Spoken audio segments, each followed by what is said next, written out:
Halo Tribuners, dimanapun Anda berada, kembali bersama saya Sandi Yuanita. Podcast edisi kali ini Tribuners spesial, nanti kita akan bahas soal bagaimana pemenuhan gizi dan menjaga tubuh agar tetap bugar nih saat bulan puasa. Kebetulan Tribuners sudah bergabung bersama kita hari ini. Ada Dr. Indrawati, spesialis gizi klinik dari Rumah Sakit JIH Solo ya dok. Halo, apa kabar dokter? Alhamdulillah baik Mbak. Aduh, nih bawaannya berseri-seri dok kalau lihat dokter itu sumringah dan semangat. Insya Allah, dan mudah-mudahan kita tetap bugar dengan puasa kita. Ya? Masya Allah pastinya dokter. Nah, oh ya dok, ini kan sebelum kita ngobrolin jauh nih, ini kalau ada pepatah mengatakan ya tak kenal maka tak sayang ya dok ya. Jadi kita kenalan dulu lebih dalam sama Dr. Indrawati ini. Sebelumnya, ini Dr. Indrawati ini sudah bergabung dengan Rumah Sakit JIH Solo ya dok ya. Betul. Ini sudah berapa lama kira-kira? Ya kurang lebih 2 tahun ini. 2 tahun ini ya. Jadi di spesialis gizi ya dok ya. Betul. Aduh, berarti kalau kebetulan sudah berkeluarga dok? Oh sudah. Oh sudah ya. Berarti ini pemenuhan gizi anak sangat diperhatikan dok pastinya. Iya semuanya ya Mbak ya. Semua tidak anak tapi juga suami, keluarga yang lain. Dan diri sendiri ya dok ya. Benar sekali. Nah ini jadi perjalanan sampai menjadi seorang dokter gizi klinik ini dok. Ini kan sudah berarti 2 tahun kalau bergabung di JIH-nya ya. Tapi kalau sudah menjadi dokter spesialisnya ini sudah berapa lama dok? Ya kurang lebih 4 tahun ini. 4 tahun ini, waduh sudah lama sekali ya dok ya. Dengan gimana dok? Tapi kalau Dokter Indrawati ini asli Solo? Iya betul. Nggak asli Solo. Jadi, jadi sudah tumbuh besar berkarir di Solo ya dok ya. Ya cuman kuliahnya aja ke Semarang dulu gitu. Oh kuliahnya sempat jadi anak Semarang berarti dok ya. Oke, kalau Dokter Indrawati berarti kalau di Semarang berarti sempat punya pengalaman jadi anak kos ya dok ya? Oh iya tentu. Pastinya ya. Nah kalau ngomongin puasa nih dok, apalagi anak kos ataupun perantauan atau mungkin Tribuners di luar sana yang jauh dari keluarga gitu. Biasanya kan kita itu kurang mungkin minim pemahaman soal bagaimana pemenuhan gizi di bulan puasa ya dok ya. Apalagi kadang itu anak kos kan makan tinggal ambil sana sini, jajan pengennya yang instan cepat seperti itu. Sebenarnya dok, apa sih makanan apa aja yang baik dikonsumsi untuk pemenuhan gizi kita khususnya di bulan puasa seperti ini? Iya baik. Terima kasih Mbak Sandi. Halo Tribuners sekalian. Ya memang puasa ini kondisi khusus ya Mbak ya, karena memang terjadi perubahan di mana kita harus tidak makan gitu ya di jam sekitar 14 jam ya dalam sehari ya, dan itu merupakan suatu kewajiban untuk kaum muslim, termasuk di situ kan kalau dari ayatnya itu kan harapannya setelah berpuasa ini adalah menjadi orang yang takwa. Takwa itu termasuk dalam hal makan juga gitu ya. Jadi di sini juga harus diperhatikan bagaimana nanti pengaturan makan, jangan terus misalnya saat berbuka itu terus kayak balas dendam seperti itu ya. Setelah menahan nafsu selama seharian ternyata waktu maghrib itu justru nanti balas dendam seperti itu. Begitu pula juga saat sahur ya. Saat sahur itu juga harus diperhatikan ya, makanan yang harus dikonsumsi apa, karena kan kadang-kadang orang-orang itu kan justru melewatkan ya, apalagi mungkin tadi kalau dikatakan anak kos itu kan kadang kan pagi ya nggak sempat masak seperti itu ya, kadang sampai nggak sahur dok ya. Betul. Nah itu kan harus diperhatikan. Seperti itu. Jadi tetap sesuai porsinya ya dok ya. Betul. Jadi kebutuhan walaupun kita berpuasa tapi kebutuhan tubuh itu tetap harus dipenuhi seperti itu. Nah, kira-kira tuh makanan apa aja sih dok yang mungkin pemenuhan gizinya itu cukuplah baik ataupun mungkin terjangkau ya di kalangan kita gitu seperti itu. Kira-kira seperti apa aja dok? Ya, jadi begini prinsipnya itu sebenarnya untuk kebutuhan gizi kalorinya itu kan tetap harus terpenuhi. Cuman memang pembagiannya tidak seperti saat hari biasa ya Mbak ya. Kalau hari biasa itu kan kita biasanya ada 3 kali makan besar, kemudian 2 kali selingan seperti itu. Nah ini kan cuma terbagi menjadi 2 saja ya, jadi waktu sahur dengan berbuka. Nah dimana untuk memenuhi kalori ini saat sahur itu kita tetap harus makan dengan porsi 30-40% dari kebutuhan tubuh. Ya, kemudian di waktu berbuka itu 40-50%, kemudian 10-15% itu snack. Jadi misalnya Mbak Sandi ya mungkin membutuhkan 1.500 kilokalori. Nah itu kan di saat sahur itu kan paling tidak 30-40%-nya ya. Jadi antara 450 ya, 450 sampai 600 kalori itu harus terpenuhi. Kemudian nanti di saat berbuka itu nanti sekitar berarti sekitar 700 ya, 700-an kalori, kemudian sisanya nanti untuk snack. Nah, untuk ininya ya, kalorinya seperti itu. Nah, untuk jenis makannya bagaimana? Ya, untuk sahur misalnya. Ya, untuk sahur itu tetap harus kita itu makan kalau kita katakan gizi seimbang ya. Jadi ada nasi, lauk, sayur ya, kemudian ditambah buah untuk menambah serat.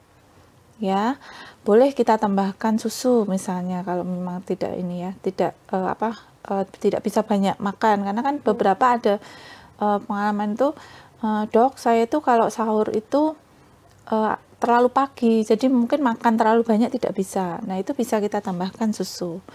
Nah jadi untuk porsinya itu ya itu tadi, jadi tetap ada nasi, lauk dan sayur. Nah itu ditambah buah untuk serat itu biar dia istilahnya nanti kalau serat itu kan membuat usus itu kan kerjanya lebih lambat, jadi dia kenyangnya lebih lama seperti itu loh Mbak. Jadi tidak terlalu terasa lapar seperti itu. Jadi banyakin makan sayur itu juga penting banget pastinya ya dok. Betul, ya. Iya. Jadi sebaiknya memang saat sahur itu ada sayur maupun buahnya seperti itu. Jadi kalau misalnya Tribuners nih mungkin pas lagi sahur ya Tribuners nih jangan lupa ini juga perlunya pentingnya sayur ya Tribuners kan karena ada juga ya dok kadang orang kan yang tidak suka sayur benar-benar sama sekali seperti itu. Jadi mungkin harus dilatih sejak sekarang ya dok ya. Betul. Atau mungkin bisa ini kadang ada itu juga dok saya itu pagi-pagi nggak bisa makan nasi misalnya. Nah itu mungkin ada beberapa alternatif ya, salah satunya mungkin bisa pakai roti. Nah roti pun juga dipilih untuk roti yang dia itu tinggi serat, yaitu roti gandum misalnya. Nah nanti tinggal dikasih mungkin sayuran yang mudah di situ ya, lada atau mentimun seperti itu. Ya, jadi nanti, biar bervariasi ya dok. Betul, dan nanti tetap ada lauk. Diberikan lauk di situ. Jadi salah satunya biar juga tahan lama dan kita kenyangnya juga lama ya dok ya. Karena kan itu untuk bekal kita juga ya. Nanti kan kenapa kok kita itu perlu untuk sahur ini? Karena itu juga untuk bekal kita selama menjalani puasa ini. Jadi energi kita juga tercukupi seperti itu. Seperti itu ya Tribuners ya. Jadi kalau semisalnya sahur ya, Tribuners jangan cukup energen aja. Gitu ya dok ya.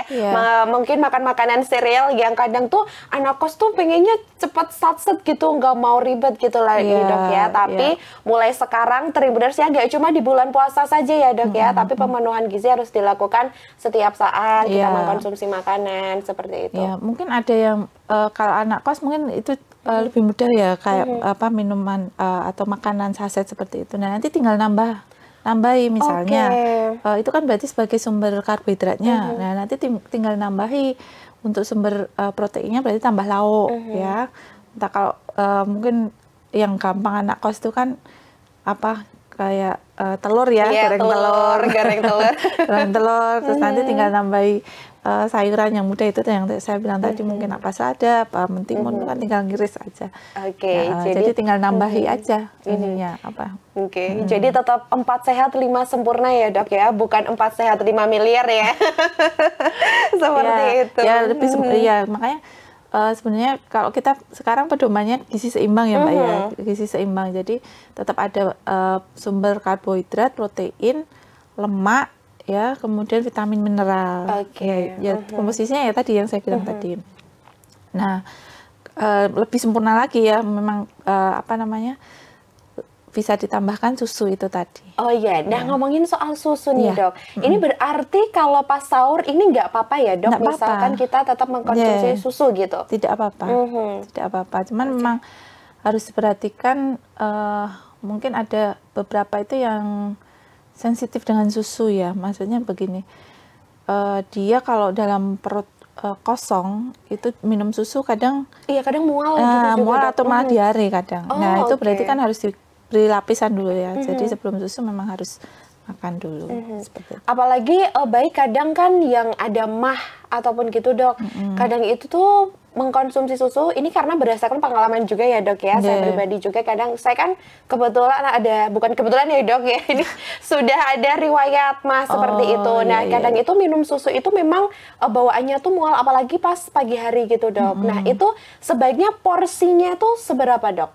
Untuk yang mungkin ya secara baiknya gitu. Oh iya, kalau porsi sebenarnya boleh saja sih tetap apa namanya dengan porsi biasa, cuman malah pilihan susunya Mbak. Oke.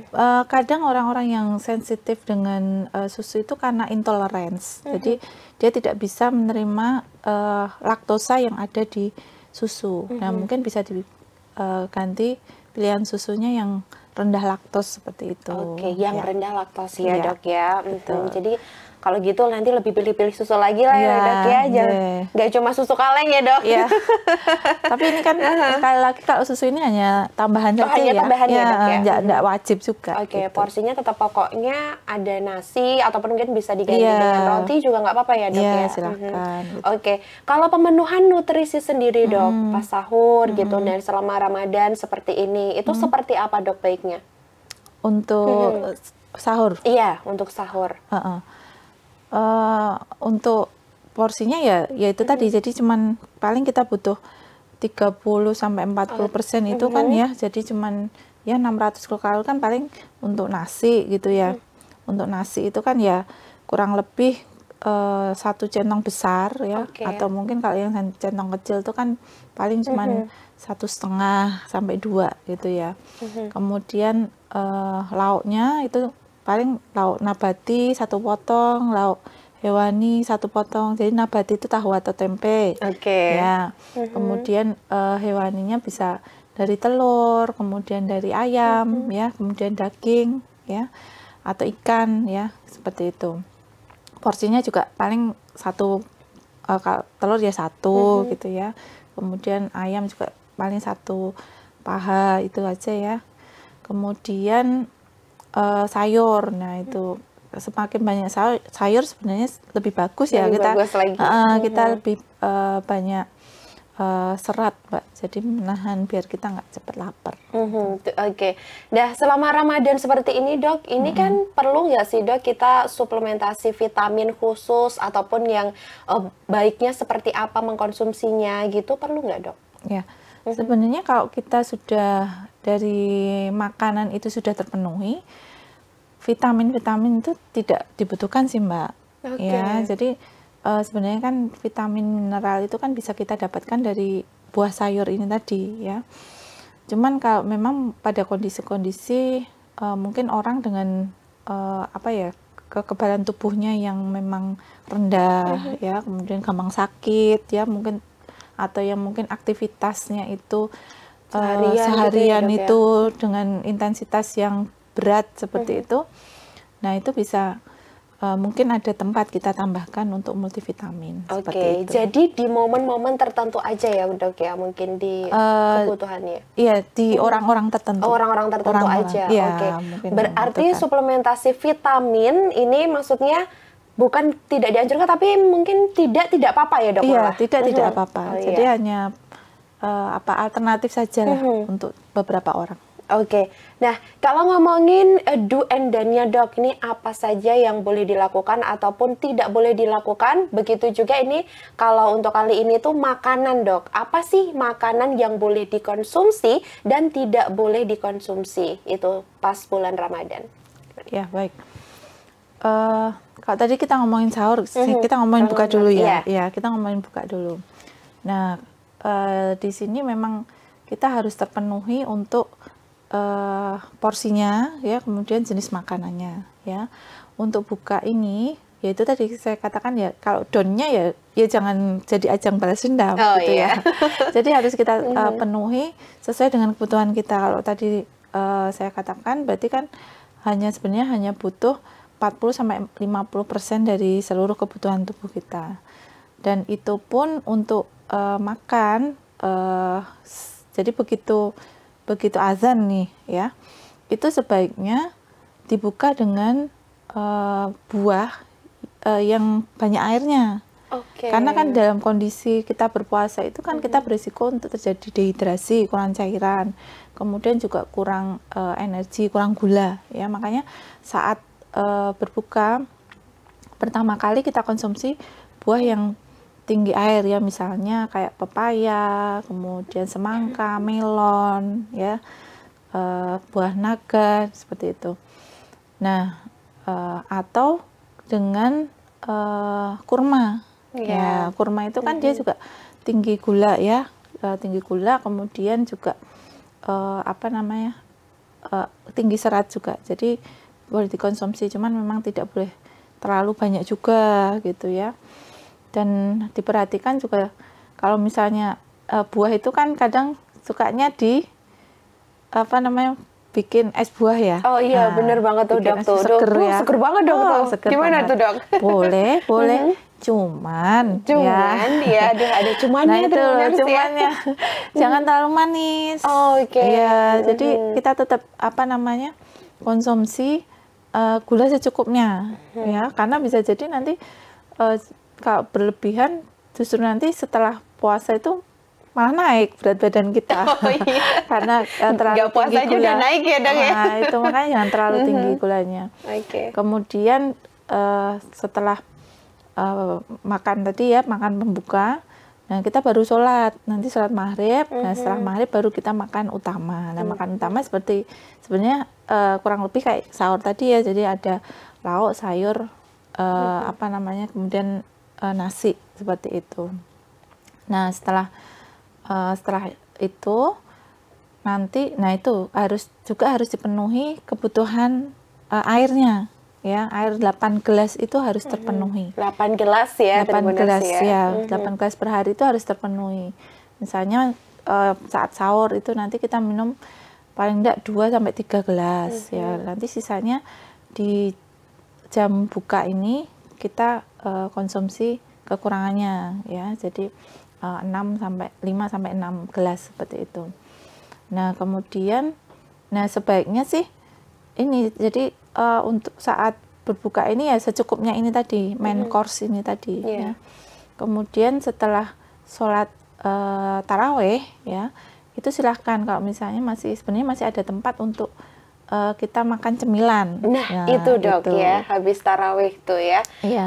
Biasanya tuh kan juga nih dok ya, mohon maaf ya dok, kadang itu di masjid-masjid, kadang kan habis tarawih juga ada orang yang kalau ada tradisi di mana, bukan tradisi ya dok, sebenarnya mungkin ya karena mungkin ingin bersedekah, kadang ada makanan yang dibagikan, takjil, baik gitu. Nah itu gimana tuh dok tuh? Ya sebenarnya masih ada tempat yang tadi ya 10-15% ini tadi. Silakan saja kalau misalnya mau makan itu. Tapi kalau biasanya ada yang merasa saya tuh pengen sekalian ini diet dok, menurunkan berat badan. Nah kalau memang pengen menurunkan berat badan ya berarti setelah isya itu, setelah tarawih itu sebaiknya tidak makan lagi. Jadi hanya minum saja dipenuhi seperti itu. Ya, karena biasanya kalau udah habis makan banyak gini ngantuk udah kayak orang tuh.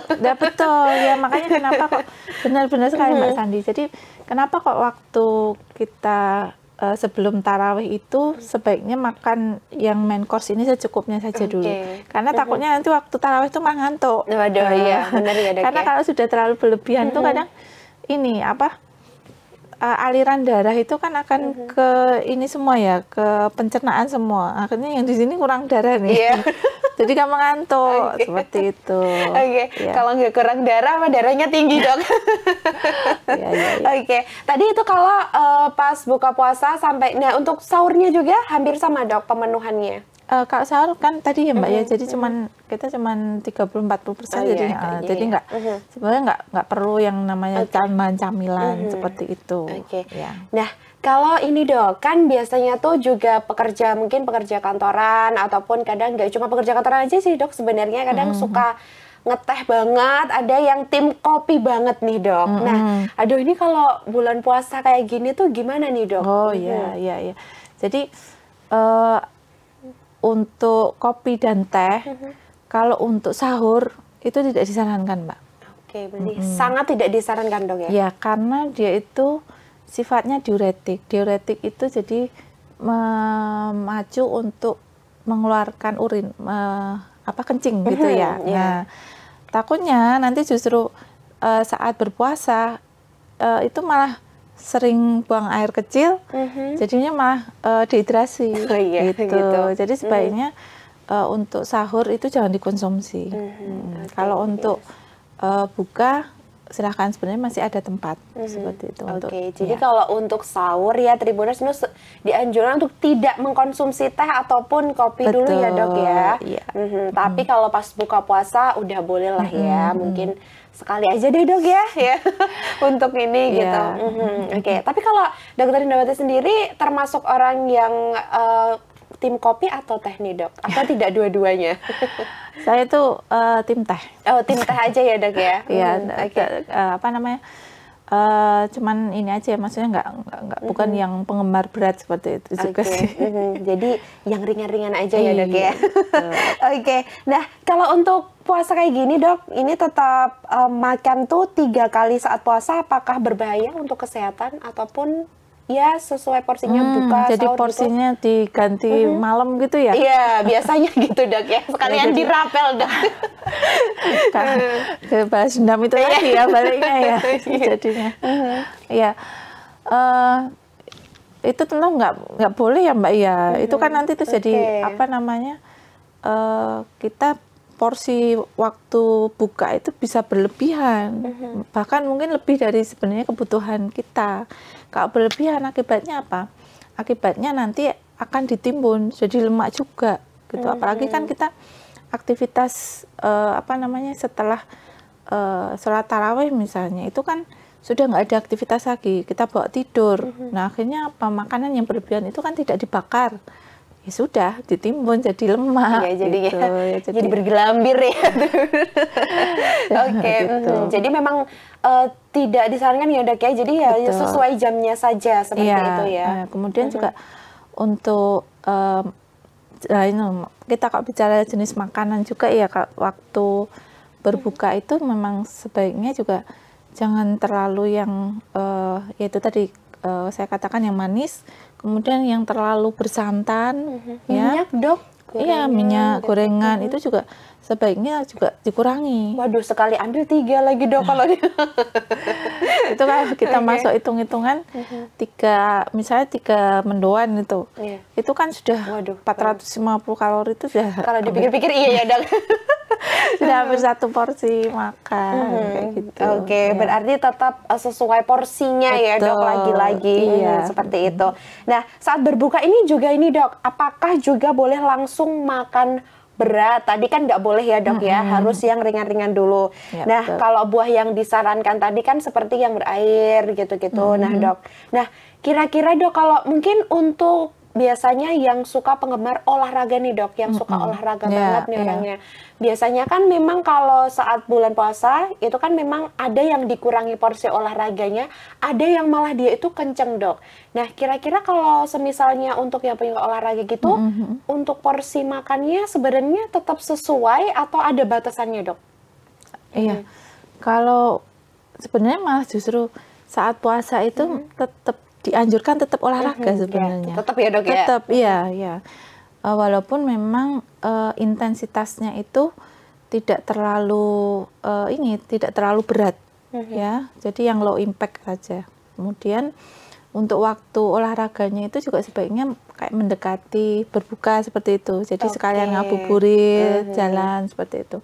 Cuman aktivitas olahraga ini bukan berarti terus nanti bisa nambah untuk porsinya. Bukan menjadi alasan ya Dok? Iya, bukan menjadi alasan sebenarnya, karena memang kalau olahraga untuk apa ya istilahnya sebenarnya ini untuk maintenance aja sebenarnya. Jadi bukan kecuali kalau memang atlet ya, kecuali atlet yang memang dia olahraganya yang high impact kayak gitu kan memang kalori ya energi yang dikeluarkan itu kan sangat banyak ya. Mungkin itu perlu pengganti dari makanan yang lebih banyak. Cuman kan kalau mungkin kita orang biasa gitu kan dengan low impact saja sebenarnya tidak harus menambah untuk porsi makan seperti itu. Jadi meskipun puasa harus tetap olahraga ya, Tribuners ya, bukan olahraga mulut aja nanti ya Dok ya. Ya biasanya enak itu kalau ini ya memang apa namanya? Biasanya kan kalau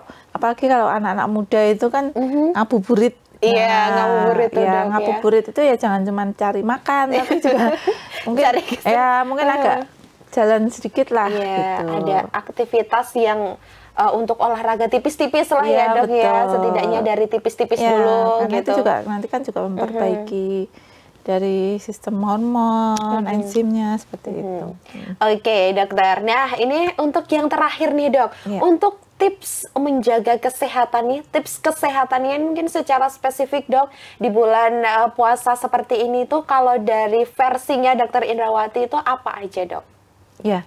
Jadi Tribuners untuk puasa Ramadan ini kita juga tetap harus ya menjaga untuk pemenuhan gizinya ya, agar tadi kan katanya biar tetap bugar tetap bugar seperti itu. Jadi yang pertama memang untuk sahur dan buka itu juga harus diperhatikan dari mulai porsinya, kemudian komposisi makanannya ya, kemudian tambahannya adalah jamnya ya, kayak misalnya kalau sahur itu kan sebaiknya juga kita lakukan mendekati imsak ya. Kemudian kalau saat berbuka itu juga sebaiknya kita segerakan ya. Kemudian juga yang kedua itu juga harus ini apa namanya, untuk aktivitas fisik ya, itu tetap harus dilakukan dengan apa namanya low impact saja seperti itu ya. Kemudian juga ketiga untuk komposisi makanannya itu juga dikurangi untuk yang terlalu manis ya, kemudian yang terlalu bersantan seperti itu. Mungkin itu aja ya Mbak ya. Itu aja ya Tribuners. Jadi memang harus tetap bulan puasa seperti ini kan banyak godaannya ya Dok ya. Gak cuma kadang godaan makanan tapi fisik juga gitu. Jadi bukan alasan Tribuners untuk tidak berolahraga juga. Tetap tadi menjaga pemenuhan gizi ya Dok. Makan sesuai porsinya tadi. Seperti komposisinya, jenis-jenisnya. Oke, jenis-jenisnya juga jangan lupa. Jangan banyakkan makan cilok yang pedes-pedes aja Tribuners. Oke, Dokter Indrawati, terima kasih. Sama-sama Mbak Sandi. Semoga ini juga pastinya menginspirasi Tribuners dan juga sahabat JIH di luar sana ya Dok ya. Dan agar tetap menjaga kesehatan tubuh agar tetap bugar, dan jangan lupa perhatikan pentingnya pemenuhan gizi saat bulan puasa. Saya Sandi Yunita dan Dokter Indrawati pamit ya Dok ya. Sampai jumpa di program selanjutnya. Download Tribun X sekarang. Menghadirkan lokal menjadi Indonesia.